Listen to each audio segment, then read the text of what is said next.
بتائیے گا اس حوالے سے وزیر اعلیٰ سندھ کی جانب سے کوئی بیان جاری کیا گیا ہو؟ بالکل حکومت سندھ کی جانب سے جو ایڈوکیٹ جنرل ہیں جواد ڈیرو، ہماری سے بات ہوئی تو ان کا بھی یہی موقف ہے کہ حکومت سندھ یہ اپنی اپیل جو ہے وفاقی آئینی عدالت اسلام آباد میں جو دائر ہے وہاں سے یہ اپیل واپس لے گی، کیونکہ سندھ حکومت کا بھی یہی موقف ہے کہ قانون جن کو ایک ورثہ قرار دے کر ان کو ہمیشہ کے لیے محفوظ بنایا جائے۔ جو جواد ڈیرو ہیں ان کا یہ بھی موقف ہے کہ وہاں پر ڈیمارکیشن بھی ہو گئی ہے اور جو محکمہ ثقافت ہے اس کی رپورٹ بھی آ چکی ہے۔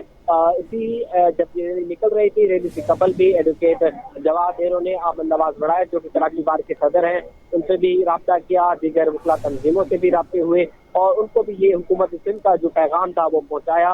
اب کیونکہ مسئلہ یہ ہے کہ حکومت کا جو پہلے وکیل تھے بیرس صلاح الدین، انہوں نے اپنا وکالت نامہ واپس لے لیا ہے۔ اب اگر اپیل واپس بھی لینی ہے وفاقی آئینی عدالت میں تو پہلے وکیل کرنا پڑے گا حکومت کو، وکیل کرنے کے بعد ہی جو ہے یہ اپیل جو ہے واپس لی جا سکتی ہے۔ تو ایڈوکیٹ جواد ڈیرو کا بھی یہ موقف ہے، ایڈوکیٹ جنرل جواد ڈیرو کہتے ہیں کہ مہلت دی جائے جبکہ اس کے بعد اپیل واپس لی جائے گی۔ اس سے قبل تو سندھ ہائی کورٹ بار کے صدر نے اپنے چارٹر آف ڈیمانڈ وزیر اعلیٰ کو روبرو رکھے تھے جس پہ حکومت سندھ کو 15 دن کی مہلت دی گئی ہے کہ اگر 15 دن کے اندر یہ اپیل واپس نہیں لی گئی تو یہ احتجاج کا سلسلہ دوبارہ شروع کیا جائے گا۔ جی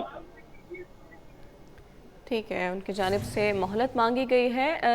کراچی بار ایسوسی ایشن اور آل لائرز ایکشن کمیٹی کی احتجاجی ریلی اس وقت جاری ہے۔ آپ کو بتائیں کہ کارپوریٹ فارمنگ، نہروں کی تعمیر، کارونجھر پہاڑ کی کٹائی کے معاملے پر اس وقت ریلی نکالی جا رہی ہے۔ وکلاء کی جانب سے نعرے بازی کی جا رہی ہے اور ان کی جانب سے کہا جا رہا ہے کہ پرامن احتجاج کیا جا رہا ہے، فیصلہ واپس لینے تک احتجاج کا سلسلہ جاری رہے گا۔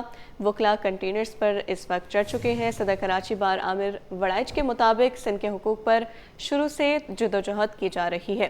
ممتاز بتائیے گا انتظامیہ کی جانب سے کتنے دن کی مہلت مانگی گئی ہے؟ لیکن انتظامیہ کا موقف ہے کہ حکومت کا یہ موقف ہے کہ 1-2 ہفتوں کی مہلت دی جائے، کیونکہ ایک سماعت جو ہے وفاقی آئینی عدالت میں کارونجھر پہاڑ کی کٹائی سے متعلق اسی ہفتے مقرر ہے، تو یہ سماعت جو اسی ہفتے مقرر ہوگی اور جیسے سماعت ہوگی سندھ حکومت کا وکیل جو ہے وہاں پر وکالت نامہ جمع کرائے گا، کیونکہ اس سے پہلے جو سندھ حکومت کا وکیل تھا وہ تھا بیرس صلاح الدین اور بیرس صلاح الدین نے اپنا وکالت نامہ واپس لیا تھا۔ اب حکومت کا یہ موقف ہے کہ سندھ حکومت اپیل جو ہے واپس لے کے اور اس بات کی تصدیق جو ہے ایڈوکیٹ جنرل جواد ڈیرو نے بھی کی ہے۔ وکلاء کا یہ موقف ہے کہ سندھ حکومت نے جس طرح یقین دہانی کرائی ہے اسی طرح تصدیق کرائے کہ یہ اپنی اپیل واپس لیں گے، چونکہ وکلاء مطالبہ کر رہے ہیں کہ وکلاء چاہتے ہیں کہ صرف اور صرف کارونجھر کی کٹائی جو ہے وہ نہ کی جائے اور کارونجھر کے جو مکین ہیں، رہائشی ہیں، جو وہاں کے مقامی وکلاء ہیں وہ بھی اس احتجاج میں شریک ہیں۔ وہ بھی یہ چاہتے ہیں کہ کارونجھر ایک تاریخی حصہ ہے، وہاں پر ایسے پرندے، ایسے جانور ہیں جو کہ پاکستان کے دیگر علاقوں میں نہیں پائے جاتے۔ اگر وہاں پر کٹائی شروع ہو گئی، مائننگ ہوگی، گرنائٹ نکالے گئے تو پہاڑ کی جو خوبصورتی ہے وہ بھی ختم ہو جائے گی، وہاں کے جو مقامی افراد ہیں ان کو بھی نقصان پہنچائے گا اور تھرپارکر کی ایک شناخت ہے وہ شناخت بھی ختم ہوگی۔ تو وکلاء یہ چاہتے ہیں کہ وہ شناخت برقرار رکھا جائے اور اس پہاڑوں کو تحفظ دیا جائے، پہاڑوں کی تحفظ کو یقینی بنایا جائے اور سندھ ہائی کورٹ کے فیصلے کے خلاف جو اپیل دائر ہے حکومت کی کو واپس لی جائے۔ جی، وکلاء کنٹینرز پر چل چکے ہیں۔ صدر کراچی بار عامر وڑائچ کے مطابق سندھ کے حقوق پر شروع سے جدوجہد کی جا رہی ہے۔ کارپوریٹ فارمنگ، نہروں کی تعمیر، کارونجھر پہاڑ کی کٹائی کے معاملے پر یہ ریلی نکالی جا رہی ہے۔